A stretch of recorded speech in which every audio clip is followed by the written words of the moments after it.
visión completa y objetiva.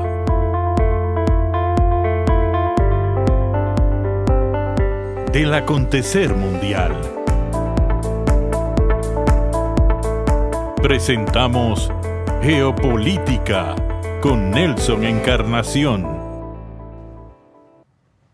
Buenos días, amigos y amigas, gracias por estar con nosotros para la entrega de esta semana de Geopolítica, el espacio donde analizamos el mundo en 55 minutos y vemos los temas más relevantes del planeta, que incluye obviamente la República Dominicana en primer lugar. En este espacio tratamos de emitir nuestra visión sobre los acontecimientos de lo que ha ocurrido y hacia dónde pudieran dirigirse las evoluciones de esos acontecimientos. Así que tenemos hoy una agenda bastante cargada, bastante completa, que la vamos a analizar con el buen amigo y colega Raúl Hernández, que es un taponero estrella. Un bateador emergente a lo Manuel Mota. Sí, sería mejor si un bateador emergente, claro. A lo Manuel Mota, que siempre, bueno, Mota acumuló el mayor porcentaje, el mayor número de hits sacado como emergente en Los Ángeles. Mira acá, hermano, y es verdad que ese hombre que veía la bola, es verdad. Él la veía. Y bateaba por donde le daba la gana. Si era por tercera, tocaba y mandaba. Era un dominio del bate increíble. No, acumuló ese no ha sido roto todavía. Nadie ha podido. El récord de hit como emergente. Tú me has destinado bateador emergente de Geopolítica. Sacaban a Mota y era un hit seguro. Un hit seguro. Así que con Raúl también es un hit seguro. Gracias. Bueno, Raúl. señores, gracias por la invitación, Nelson. Me gusta mucho esa entrada, ¿no? Esa metáfora de compararme con un estelar como Manny Mota. Y recuerdo que yo siendo un muchacho, un ícono del deporte dominicano y una estrella de las grandes ligas. Yo recuerdo, Nelson, yo era un muchacho, un niño, y recuerdo el dogao de Manny. ¿Tú te acuerdas del dogao? Ese negocio. Manny Mota dogao. Sí, era cerca del estadio. Sí, era un lugar, bueno, yo era un niño, pero recuerdo en esos tiempos que la gente que hacía pelota, crónica, gente que estaba muy vinculado al sector béisbol, de la pelota invernal, siempre se daba cita en ese lugar. Qué pena que ese lugar no se mantuvo, no se rescató. Pero gracias por la invitación, estamos aquí. Y tú dices que estás muy agradecido que te introdujéramos tu participación con esa figura. No, hiciste una figura interesante, muy motivadora. Así que con Raúl vamos a hablar de estos temas, G20. Wow. El tablero está complicado, la visita del alcalde de New York, el alcalde electo a la Casa Blanca. Eso fue algo surrealista, lo definen los medios. Así es. Las elecciones en Chile. La primera vuelta. Tenemos el caso de la confrontación con Venezuela. Tenemos el caso de la guerra que no avanza en Ucrania-Rusia. Tenemos todos estos temas. Y en el país, naturalmente, la decisión del Tribunal Constitucional respecto de los derechos de los homosexuales a participar a ingresar al Ejército, a la Policía Nacional. Y también el tema del Consejo Nacional de la Magistratura con los jueces de la Suprema Corte de Justicia que corresponde evaluar y sustituir ahora, y del Tribunal Superior Electoral. Así que con esos temas, que esperamos el tiempo nos alcance, venimos en un ratito.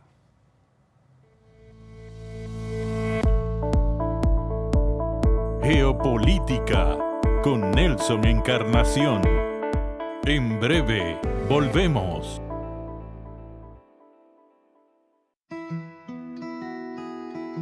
Si de algo saben las abejas, es de flores.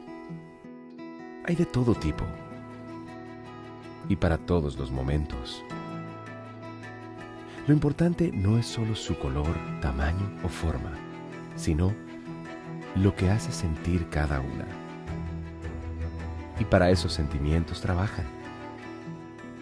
Igual que el Banco Central, que trabaja para hacer florecer la economía y que sientas estabilidad. Para ese sentimiento de tranquilidad. Para ese sentimiento de crecimiento y desarrollo. Para que la primavera llegue a todos los sectores y los planes de muchos den grandes frutos. Banco Central de la República Dominicana, 75 años trabajando por una estabilidad que se siente. En cuanto al Código Penal, mira, ninguna ley es perfecta, ninguna ley es ideal, es la posible, pero vamos a pensar, señores, que teníamos un Código Penal del 1884, de hace 141 años. Y yo les digo a ustedes algo, no sé cuántos han ido a la fuerza de tarea que hacemos todos los lunes.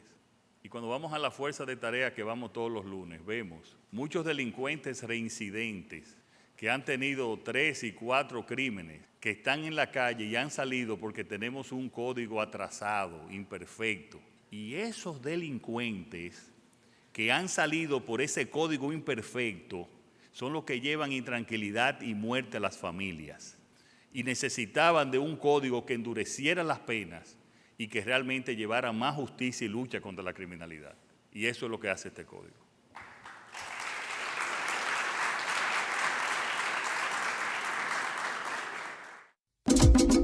Hola, soy la República Dominicana. Soy el merengue que mueve tus pasos y la bachata que despierta tus recuerdos. Soy la tambora que late con el corazón del pueblo. Soy el sabor de un sancocho compartido, el azul que abraza la bahía de Samaná con sus majestuosas ballenas y las aguas cristalinas que besan las arenas de Cabo Rojo. Aquí, el turismo no es solo un destino, es un ritmo, un llamado a descubrir, a respetar, a sentir. Porque cada sonrisa que encuentras, cada rincón que exploras, es un pedazo del alma que cuidamos con esmero. No vengo solo a sorprenderte, vengo a contarte que quien llega no solo se lleva recuerdos, se lleva un pedacito de nuestra esencia que lo acompaña para siempre. República Dominicana, reservada para el mundo. Banreservas, firme aliado del turismo dominicano. En Geopolítica, el comentario de la semana con el periodista Leandro Campos. Bien, Raúl, amables televidentes, hay decisiones electorales que uno cree que son locales. Digamos, el caso de Nueva York, el alcalde de Nueva York, es un alcalde más dentro de las muchas ciudades que tiene Nueva York, el estado. Y mucho más de tantas ciudades que tienen los Estados Unidos. El día que eligieron a Zohran Mamdani como alcalde de Nueva York, ese día se tomaron muchas decisiones, entre ellas 2 gobernadores, el gobernador de New Jersey y gobernador de de Virginia. De Virginia.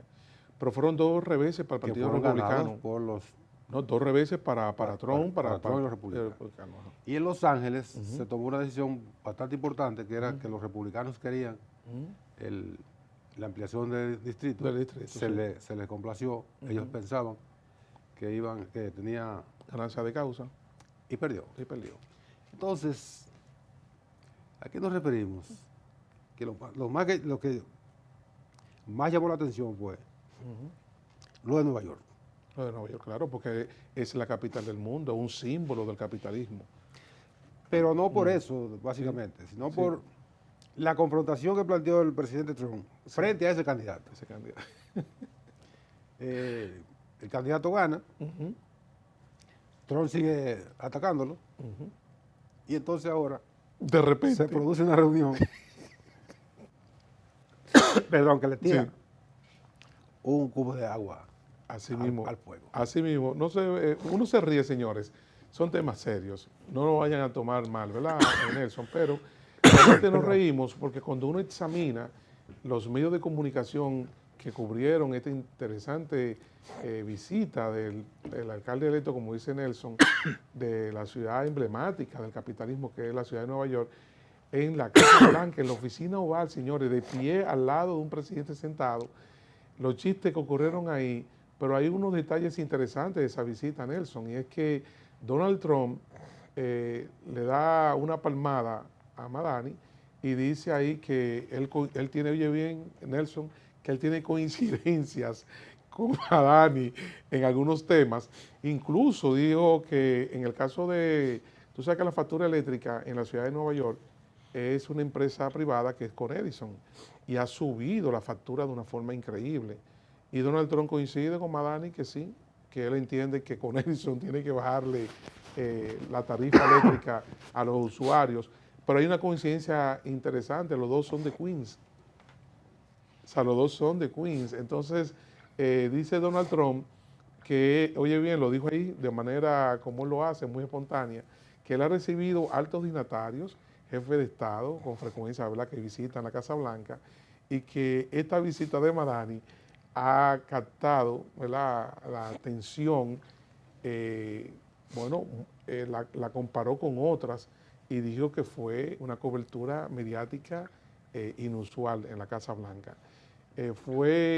Para mí, tú que eres un gran conocedor de la palabra, en tus artículos siempre lo demuestras, siempre lo reitero, y no sé si tú vas a coincidir conmigo, Nelson, pero los medios en Estados Unidos describieron esa visita como una visita surrealista. Porque es verdad, por el ambiente que se creó antes de la visita. Sí. Que hay que decir que a uno le sorprendió la visita. Claro. Es una sorpresa realmente. Toda esta confrontación previa, de la calificación. Epítetos, De calificaciones. Wow, increíble. Bajó el nivel del debate. Presidente Trump y de repente. Sí, viene esta visita. Porque hay que analizar siempre a Donald Trump como un personaje muy particular. Sí. Es una persona que ha demostrado ser un gran negociador. Él lo plantea el arte de la negociación en su libro. Sí. Él se va a los extremos y entonces se va acercando al punto deseado. A la contraparte que negocia, al punto que él quiere. Que él quiere, exacto. Pero se va, como tú dices, al extremo primero. Entonces, él ataca a este muchacho, lo califica de comunista, ya tú sabes, terrorista, de todo. De todo. Que lo iba a deportar al otro día si ganaba. Que no le va a dar un chelán a la ciudad de Nueva York. Cuestiones que no dependen de él ninguna de las dos. Increíble. La deportación lo determina un juez con una serie de pasos que hay que dar para eso. Exacto, y una legales. Una serie de motivaciones y de causas. De causas, ajá. Es un Estado de Derecho, ¿verdad? Es un Estado de Derecho, como se supone en Estados Unidos. Y el tema del recorte de los fondos, tampoco eso depende del presidente. De una voluntad del presidente, mira, le voy a dar 20 millones a esta ciudad. Esos son fondos, son asignaciones que están establecidas por ley. Claro. Pero él amenaza con todo esto. Sí. Y luego lo invita a la Casa Blanca. Tú te ríes, Nelson, de verdad. Claro, por el personaje. En tus años analizando estos temas, realmente fue una sorpresa. Por el personaje. ¿Verdad que sí? No, a mí no me sorprende nada de Donald Trump. No, pero yo digo la visita en sí. Inclusive, no, yo me río y te digo que me imagino que para ti fue una sorpresa, porque no solamente pienso en Trump, sino en el propio Madani, porque la gran sorpresa fue que Madani aceptara la invitación. O sea, que para mí también está. Porque Zohran Mamdani es un dirigente político de esta época. Y el comportamiento. Que tiene todos los ímpetus de la juventud y todo. Pero al final, quien tiene que ganar es él. Porque Donald Trump va de salida. No en términos políticos, sino en términos biológicos. Ya tiene va a cumplir 81 años.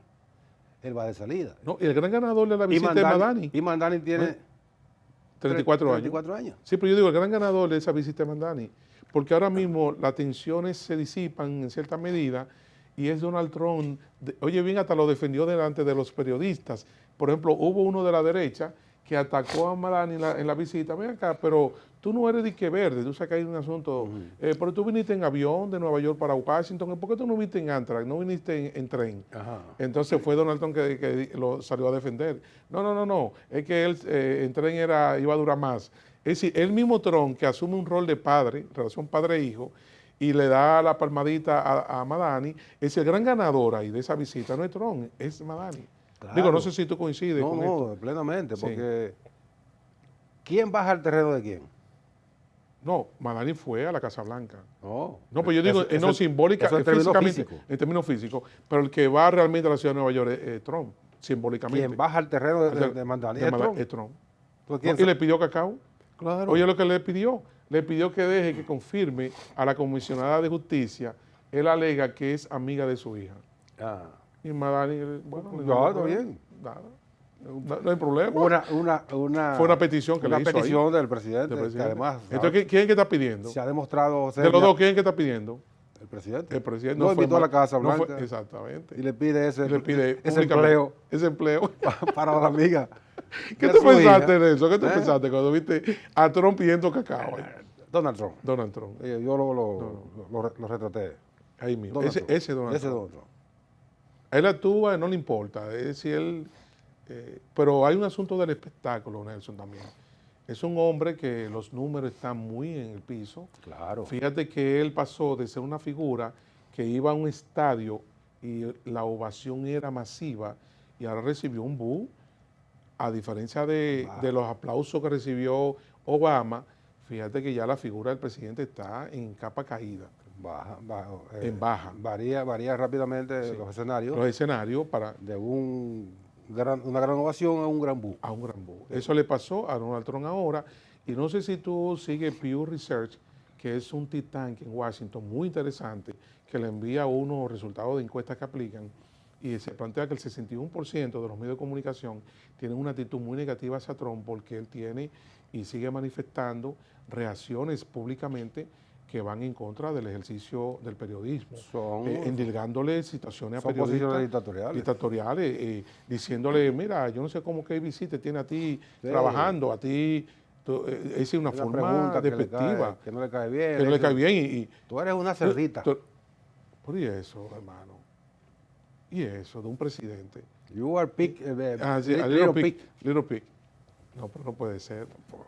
Un presidente, en este caso de los Estados Unidos. Tú sabes que muere Dick Cheney, que fue vicepresidente, bueno, se conoce como el vicepresidente más poderoso que ha tenido Estados Unidos. Sí. Y según leí en un cable de AP, él no fue invitado al sepelio. No. ¿Tú te recuerdas cuando murió? Tuvieron confrontación. Hubo confrontación, pero cuando murió también el que fue candidato contra Obama, John McCain dejó una carta pidiendo que su familia no invitara a Donald Trump. Trump. Entonces, hermano, Sí. ¿qué te indica eso? Es una persona, una confrontación permanente. Permanente. Entonces, él es un neoyorquino, su casa está en Nueva York, Sí. la Torre Trump, la Quinta Avenida. Él es de Queens, él es de ahí. Nació en Exactamente. Entonces, él tiene que abogar porque su ciudad tenga un buen desempeño y eso No, pero le corresponde al alcalde. No, pero a propósito, él terminó ahí diciendo, no, yo estoy seguro que Madani va a hacer un buen trabajo. Señores, ese es Donald Trump. Ese es Donald Trump. Ese es Donald Trump. Ya lo sabe. A veces impredecible, a veces predecible, Así es. pero esa es la figura que tienen los Estados Unidos, que tiene el mundo como Patas arriba. patas arriba, prácticamente. O sea, una situación bien complicada que lo maneja con unos niveles de animosidad a veces que son preocupantes. Sí. Por ejemplo, y pasamos rápidamente al otro tema, el tema del G20, Del G20, ajá. que comenzó su reunión ayer sábado. Ayer sábado, sí. Y en continuaba hoy. en Y continuaba hoy. Johannesburgo, continúa hoy, Ajá. digamos, 22 y 23. 23. Ujú. Y entonces, en los Estados Unidos, que es parte fundamental del G20, Ajá. El gran ausente. el gran ausente, todo esto tiene que ver con una retaliación evidente, no sale a relucir, aunque algunos de los dirigentes del gobierno de Sudáfrica insinuaron un poco que se trataba porque el gobierno surafricano fue el que llevó el caso del genocidio en Gaza Ujú. para que la Corte Penal Internacional en La Haya, Holanda, conociera, que terminó condenando a Netanyahu Sí, así por es. crímenes de lesa humanidad. Así es. Y entonces, tiene una condena Que que pesa sobre cualquier sus hombres. país Sí. está obligado a ejecutar. esa A ejecutar, en el caso concreto de él. de Netanyahu. Y, Sin embargo, y de varios Donald dirigentes Trump, de Hamas también. Entonces Donald Trump tiene a Netanyahu. Como una madre apoyadora. Wow, Sí. increíble. Entonces, hermano. evidentemente que todo se trató de una Una retaliación, retaliación de parte de Trump. a pesar de la relevancia que tiene el El G20. G20. Ujú. No fue ni mandó a nadie. No. Entonces Con una deja actitud de de boicotear. boicotear. Sin embargo, deja entonces a otros países que hoy en día están realmente en una competencia muy evidente con Estados Unidos, lo deja realmente en una posición de principalía. Esa ausencia le va a costar mucho en términos geopolíticos a Donald Trump, a su país, y esto va de la mano con el libro, conversábamos antes de iniciar, este libro, El Gran Tablero Mundial, de uno de los analistas para mí más agudos del siglo XX.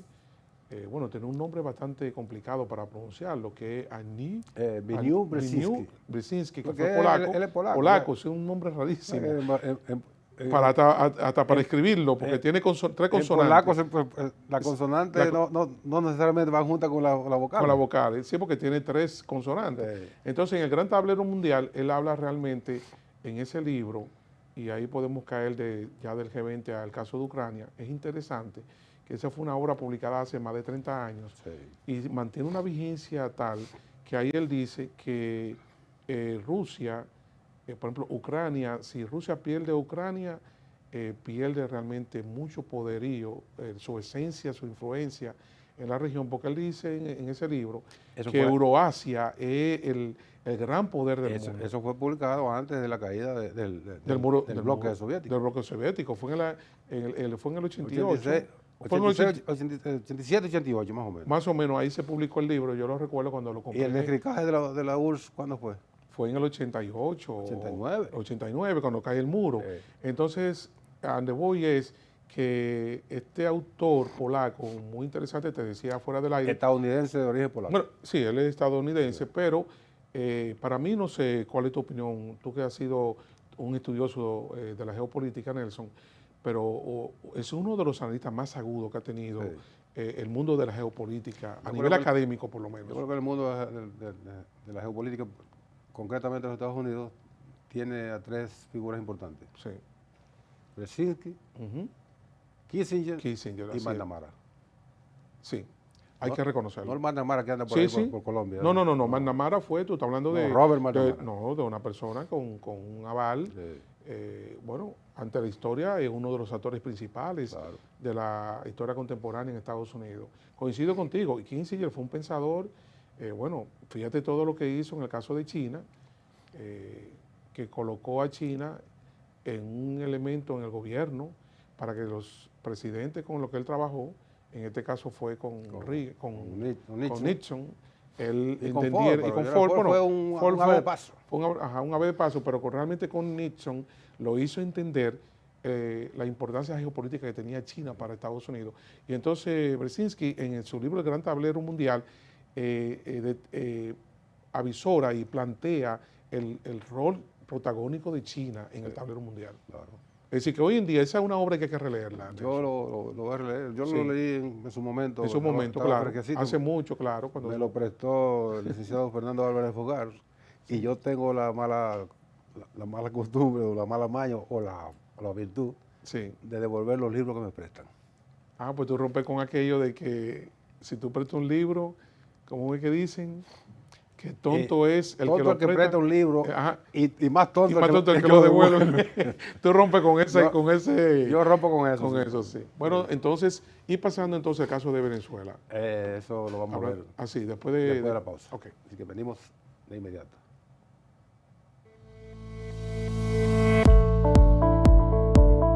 Geopolítica con Nelson Encarnación. En breve, volvemos.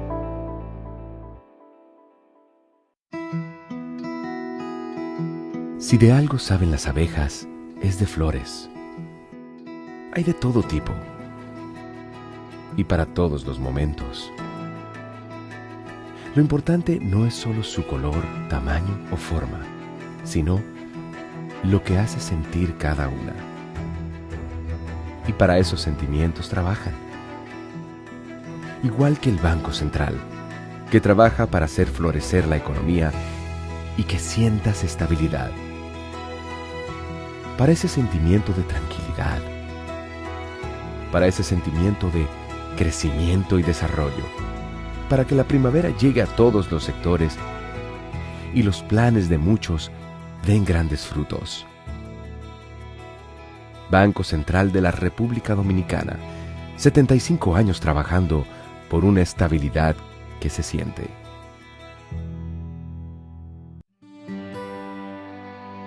Hace unos años nosotros planificamos e informamos sobre una red nacional de trauma, una red que no solo conectará instituciones, sino que salvará muchas vidas. Y con satisfacción podemos decir que ya empezamos a consolidar esta red de trauma. En febrero de este año inauguramos con orgullo el Hospital Regional Traumatológico de Asua, el primero del sur. Pero hoy formalizamos la incorporación del Hospital Traumatológico de Higüey para la región este. Estamos construyendo el Traumatológico de Sosúa. Estamos construyendo el Hospital Traumatológico de Mao. Estamos construyendo también una red de diálisis y pie diabético que estamos avanzando. Estamos construyendo también una red de servicios oncológicos. O sea que la red de trauma que anunciamos en el 2022 ya está siendo una realidad. Esto es un cambio sustancial y transformador en el sector salud.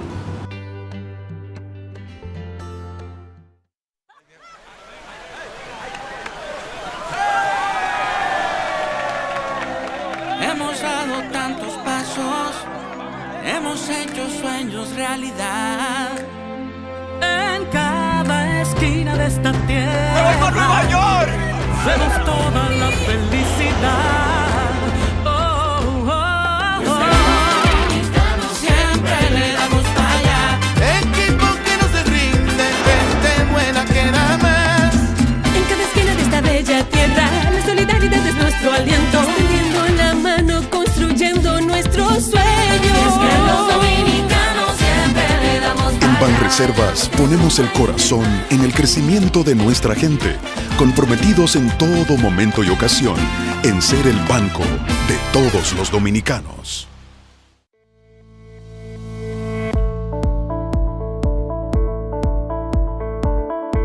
Estás viendo Geopolítica con Nelson Encarnación.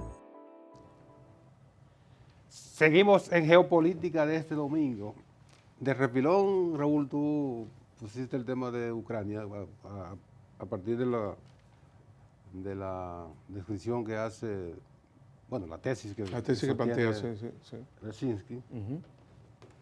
Entonces tenemos que ver Con, lo que está concluir pasando esa parte. ahora. Ahora, en este momento, sí, mira, Nelson, yo creo que es interesante, porque incluso para que tú veas, ahí se da aquella metáfora del vuelo de la mariposa, de que nosotros vivimos en esa aldea global de la que nos habló McLuhan, de que el vuelo de una mariposa puede estar en la antípoda, en el este, o sea, en el otro lado del mundo, y el viento que genera ese vuelo de la mariposa, nosotros lo sentimos de este lado. Es una metáfora interesante de cómo está interconectado el mundo. Todo lo que puede ocurrir en Ucrania, la idea de aldea global.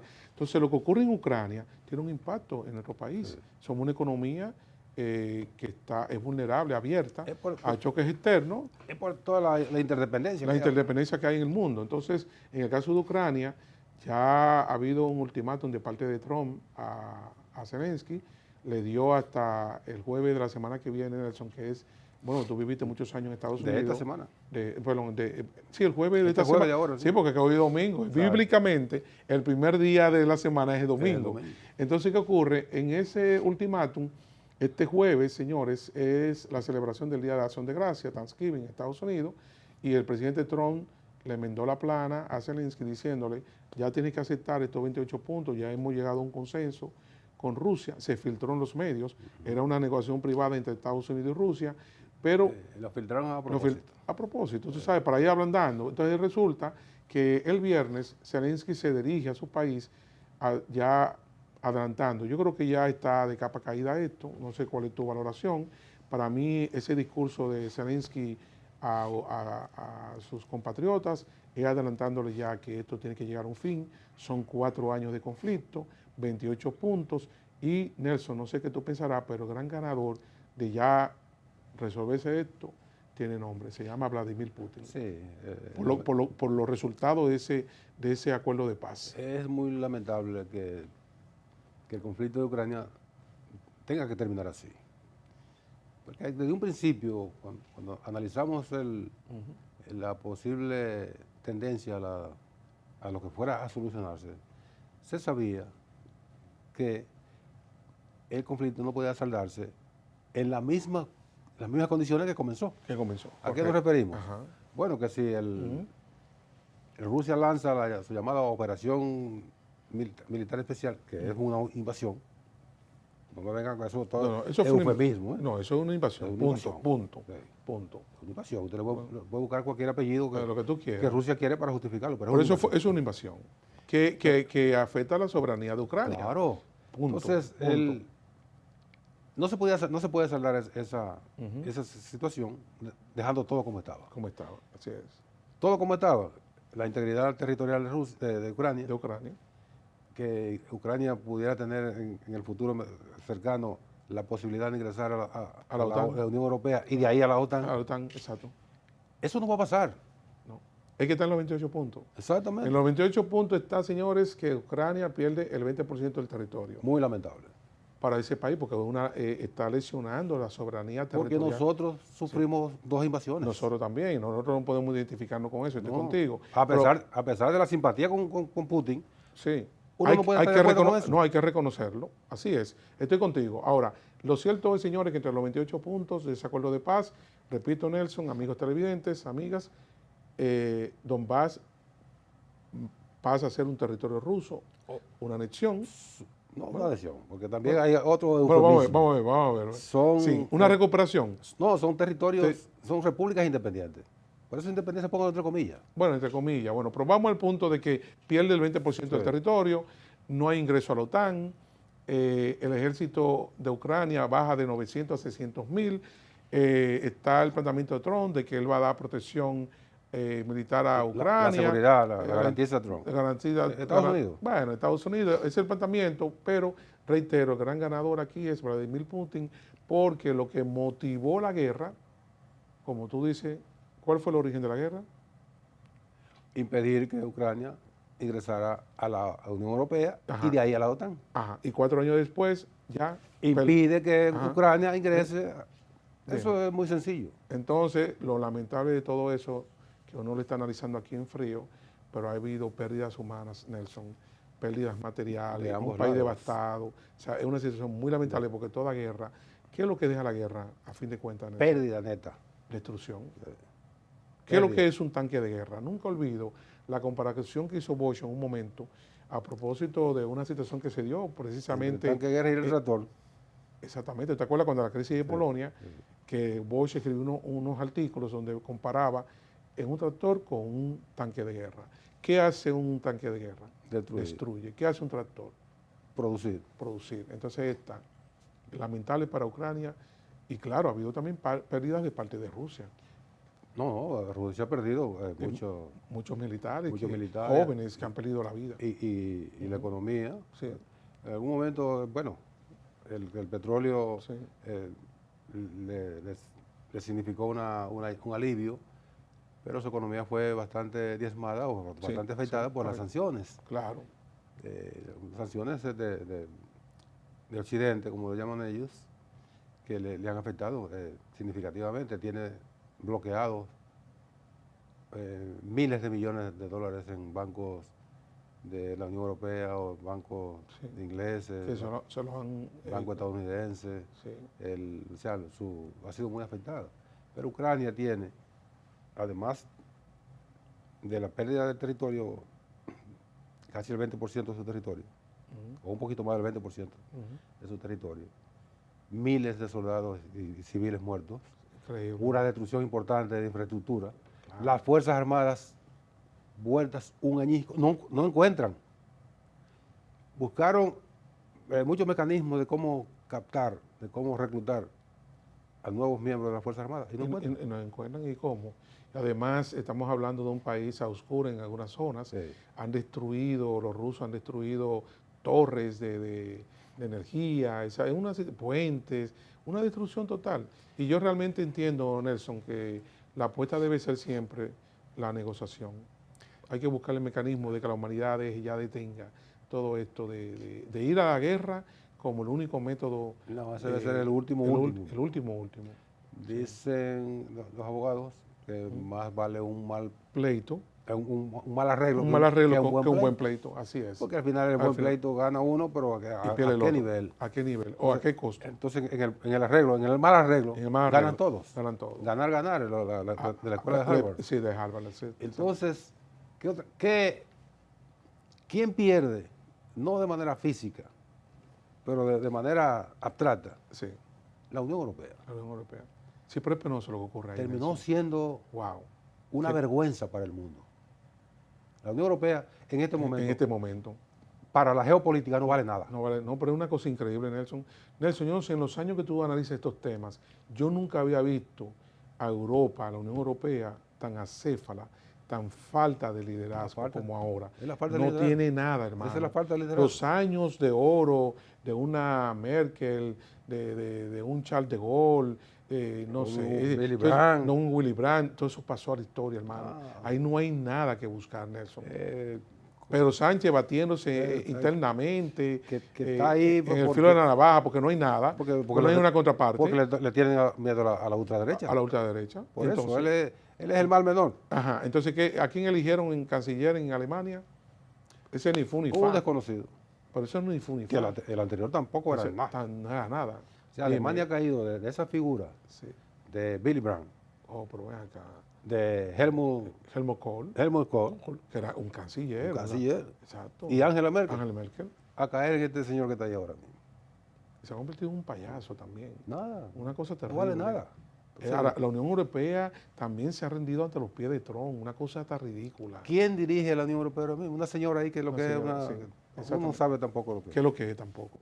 Terrible eso. O sea, una pérdida de liderazgo enorme que le ha significado a Europa su ninguneo. No, y mira el caso de Inglaterra, con los cambios de los primer ministros, mira lo que ha pasado ahí. Ahí uno mira hacia Inglaterra y uno no encuentra... Es una degradación. Una degradación. Increíble, entonces, el decaimiento de Europa. Entonces, Europa, que se pensó que a la formalización de aquella comunidad económica europea, que era básicamente económica, en ese momento terminó en la Unión Europea, que es un bloque económico y político. Increíble. ¿En qué ha terminado? En nada. En nada. Y el comportamiento que han asumido de cara a lo de Ucrania realmente ha sido muy penoso, Nelson. Mira, es interesante. Que Trump no lo toma en cuenta para negociar. Para nada. No, lo ha utilizado como un zafacón. Sí. Mira, Nelson, yo te voy a decir algo. Yo entiendo un componente fundamental, bueno, tú lo estudias en la geopolítica, aquí en tu programa, es el tema del liderazgo. El liderazgo es un componente fundamental. Porque está asociado a la toma de decisión, incluso define y configura situaciones que son importantes hasta históricamente. El liderazgo lo define todo. Lo define. Es total, es un componente total. Y más en geopolítica, Nelson. Cuando usted coge los propios Estados Unidos y pasa un balance del liderazgo que ha ido surgiendo, es una degradación. Lo que se observa en ese país. Una degradación de figura como FDR. Sí, en su momento, de Roosevelt. Sí, con su... Truman no. No. Truman era un desastre que no. Claro. Pero después Eisenhower. El propio Nixon. Que fue... Reagan. Entonces de ahí tú coges la degradación. Una degradación. Hasta caer en Trump. Wow. O peor todavía. En Biden. ¿Qué pasó? Para que tú veas. El mundo está, como tú señalabas, acéfalo de liderazgo.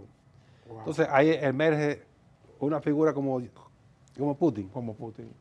O como Xi Jinping. Emergen y te balancean. Ahora, Nelson, yo te voy a decir una cosa. Mira, yo vi, volviendo a Europa, la que fue presidenta del Fondo Monetario Internacional, la entrevistaron en un momento dado y cuando se refiere a Putin... Bueno, y Cristina Lagarde, que fue presidenta del Fondo Monetario Internacional, bueno, presidenta ahora del Banco Central Europeo, llegó a opinar sobre Putin y diciendo algo interesantísimo para mí, Nelson. Ella decía de la capacidad intelectual de este hombre, un líder realmente global, un líder mundial, que ella insistía que sin un papelito, Nelson, sin nada, ese hombre demostraba que se preparaba para ese tipo de reuniones con ella. Y el dominio de la economía mundial realmente es una cosa impresionante. Porque no es que fuera un genio ni que fuera una máquina, sino que se preparaba para... Eso es lo que ella destaca, que se preparaba. Porque va a discutir con una persona como la presidenta del Fondo Monetario Internacional, que tiene los números globales. Exacto. Tú no puedes aparecerte ahí a improvisarle y a titubear. Le demuestra dominio, el dominio de su temas. preparación. Le parece un poco a Fidel Castro. Se preparaba y... No, pero eso era un enciclopédico. Era una enciclopedia, hermano. Lo de Fidel era una cosa impresionante. Que hablaba de cualquier cosa con suficiencia. Increíble. Entonces, Putin va en esa liderazgo que es un liderazgo referente, porque no es una persona que ejerce un cargo por asumirlo. Así, por asumir. No, es un liderazgo referente a tal punto de que ahora mismo, cuando se evalúa la dimensión del liderazgo, Putin emerge como el principal. La principal figura. La principal figura a nivel mundial. Y estoy contigo que está Xi Jinping como segundo. Porque son liderazgos diferentes. Xi Jinping se ve más pragmático, no es tan conceptualizador. Sin embargo, ha hecho realmente una gestión impresionante en China. Xi Jinping es chino. Es chino. Los chinos son así. Eso dice todo. Se lo dice todo. Los chinos son así. Son así. Estoy contigo en ese sentido. Pero Putin es un caso, es un referente en este momento mundial ante la ausencia de ese liderazgo, como hemos hablado, de la Unión Europea, que es muy penoso, porque no hay balance. No hay balance. No, así es. Y a mí me alegra lo que podría decir, pero ¿cómo te vas a alegrar pero a mí me alegra bastante lo que le ha pasado a la Unión Europea, que el presidente Trump los ha tratado a patada. Lo han arigoneado, como dicen, así es. Lo ha tratado a patada, porque si ustedes, con la dimensión que se supone que tiene Europa, y ustedes no atienden y no actúan conforme a esa dimensión, pues bien que lo patee. Bien. Yo me alegro bastante que lo haya pateado de la forma. Y pasando rápidamente a América Latina, que tenemos que venir al país. Así es. Está el caso de Venezuela, que tiene esa confrontación de Estados Unidos y Venezuela. Sin embargo, ha estado aflorando la posibilidad de que lo dijo el propio presidente Trump. El propio Trump dijo que él va a hablar con Maduro. Va a hablar con... ¿Qué le va a decir algo a Maduro? Que él no podía decírselo a los medios, porque los medios le preguntaron. No, yo no le puedo decir lo que voy a hablar con él, entonces... vamos a hablar. Vamos a hablar. Y algo sale de ahí. Ojalá, Nelson, porque de verdad, mira... Debe salir algo, porque los intereses, a pesar de esa confrontación, esta actitud... Hay algo atrás. ¿Qué es lo que hay atrás? El petróleo. Petróleo, comercio, toda la relación comercial que nunca estuvo en juego, a pesar de todo lo que gritaba, lo que voceaba, con justa razón a veces, el presidente Chávez. Nunca estuvo en juego el suministro de petróleo a los Estados Unidos. Porque los negocios son negocios. Negocios. Entonces, algo va a salir de ahí. Eso esperamos. Hay quienes dicen, sin estudiar el comportamiento de los procesos y el comportamiento de las personas, que a Maduro le queda un mes en el gobierno. No, pero yo tengo un amigo que me dijo en un programa, ¿tú te acuerdas cuando la incursión de Venezuela y el aparataje y toda esa máquina propagandística? Bueno, Putin dice que hay que reconocer a Estados Unidos que tienen algo que no lo tiene ningún país en el mundo, que es la gran maquinaria propagandística. Y recuerdo ese amigo que me decía, no, ya Maduro tiene 24 horas, pero eso hace 6 meses. 24 horas tiene Maduro. Le están dando un mes ahora. Le están dando un mes. Veremos entonces. Veremos. Otro plazo. Otra fecha. Sí, otro epílogo de la novela, una novela que hay ahí. Entonces, con eso. Las elecciones en Chile. En Chile, sí. Interesante en eso. La segunda vuelta será el 14 de diciembre, ya menos de un mes. Sí, porque fue el 16 de noviembre las elecciones y entonces es interesante. Domingo Nelson. 14 de diciembre. Sí. Nelson, es interesante lo que ha ocurrido en Chile porque cuando tú examinas y tú ves los resultados electorales, tú ves a un Katz que es su tercera incursión como candidato, Sí. termina en segundo lugar, pero la diferencia es por la mínima. Es un empate técnico. Sí. Porque la candidata del partido del oficialismo, el Partido Comunista de Chile, la señora Parra, Jara, Yané Jara, ella queda en primer lugar, pero queda una diferencia de un punto y pico. casi 2 puntos. Casi 2 puntos. Entonces, por ahí un detalle, y es que cuando tú sumas los demás candidatos que son de la derecha y de la extrema derecha, le dan realmente todo un caudal de votos posibles realmente a Katz. Ella tiene... Está en desventaja. El terreno resbaladizo. Sí, claro, porque hay que dar un 70%. Sí, sí. Esa, la derecha ahora mismo. Que no es aritmético. No, pero nada, pero es viendo lo que obtuvieron los demás. Sí. Pero eso evidencia una situación de mucha debilidad de parte del gobierno actual, de Boric.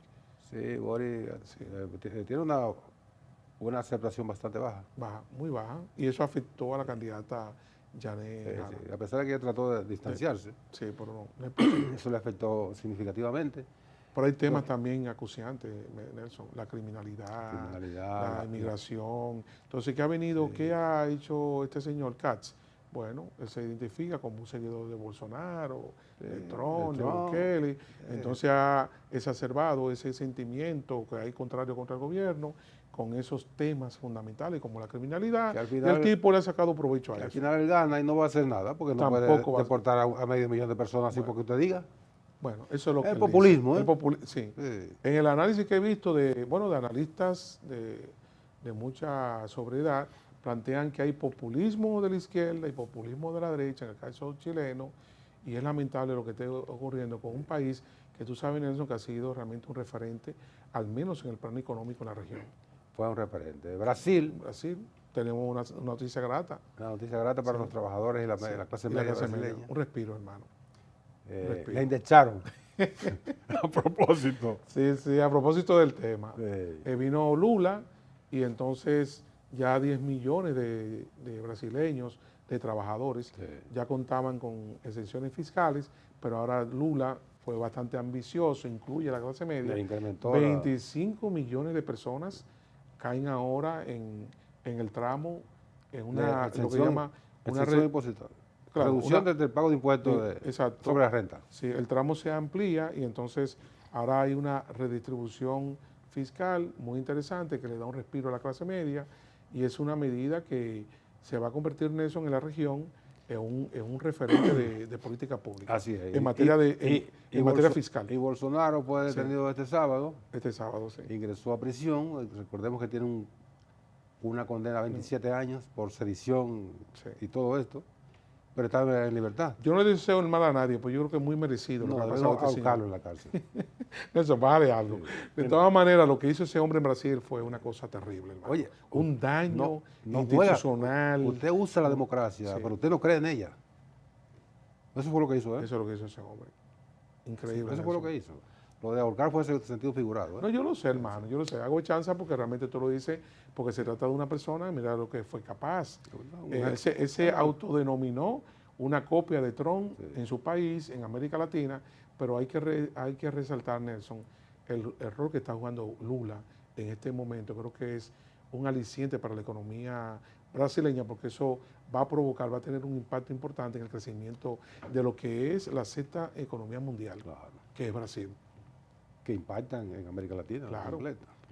Y entonces en nuestro país, el Tribunal Constitucional tomó una medida bastante polémica, que fue ordenarle a las Fuerzas Armadas y a la Policía Nacional la no discriminación por asuntos de preferencia sexual. Bueno, la Constitución Dominicana define el Estado Dominicano como un Estado social, democrático y de derecho.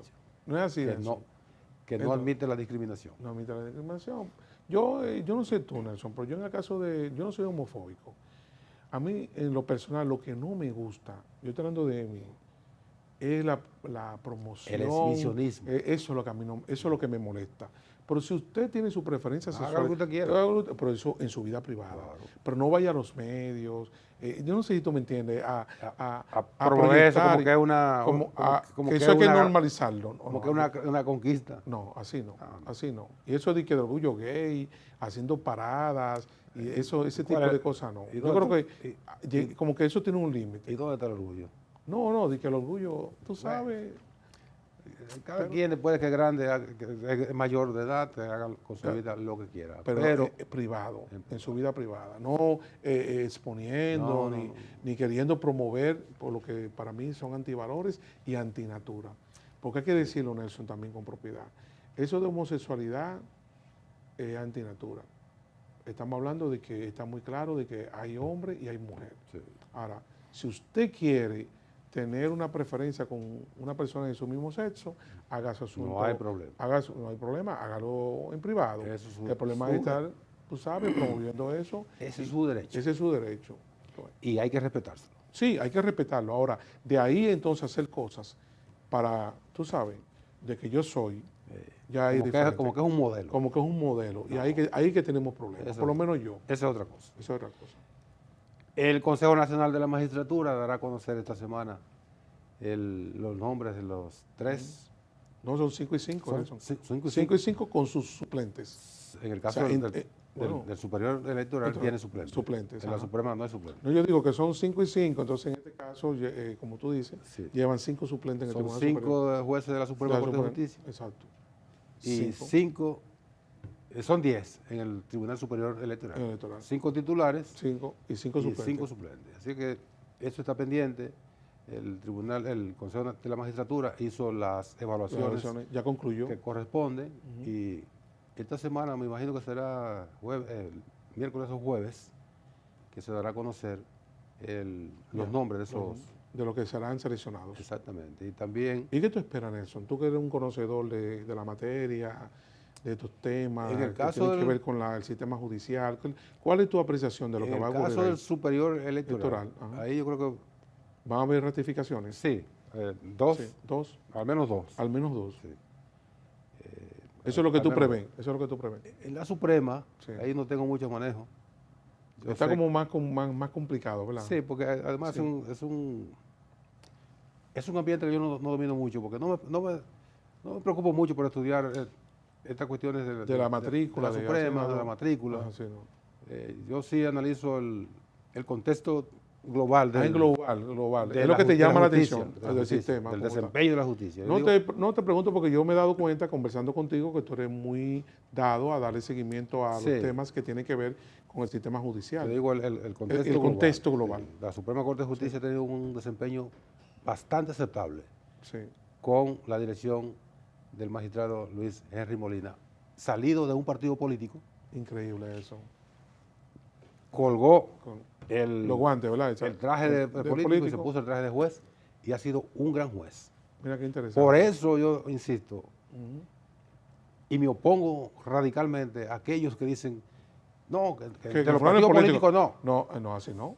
Entonces, y Milton Rey Guevara. Por ejemplo, en el Tribunal Constitucional. ¿Qué hizo ese señor ahí? Y él viene de las líderes políticas. Hizo un tribunal. ¿Sí o no? Ahí está. Senador del Partido, ahí está legado. Del Partido Revolucionario Dominicano. Sí, pero él fue un político. ¿Y qué hizo? Puso a un lado la condición política y asumió. Y se dedicó a crear el Tribunal Constitucional. Y ahí está el legado. Ahí está el legado. ¿Qué hizo la Fundación Corripio ahora con él? La semana pasada. Lo reconoció, le entregó una premiación. Claro. Lo premió. Yo creo que toda la sociedad está de acuerdo con eso. Un desempeño brillante. Brillante. Entonces, dije, ¿por qué político usted no puede ocupar una posición? No, eso es una charlatanería. Gracias, Raúl. Gracias a ti, gracias por la invitación. Tú sabes que estamos siempre dispuestos para compartir contigo en esta mesa de geopolítica, porque son temas realmente muy apasionantes. Sí, así es. Y tú lo dominas muy bien. Bueno, gracias. A ustedes gracias por su atención. Hasta la próxima.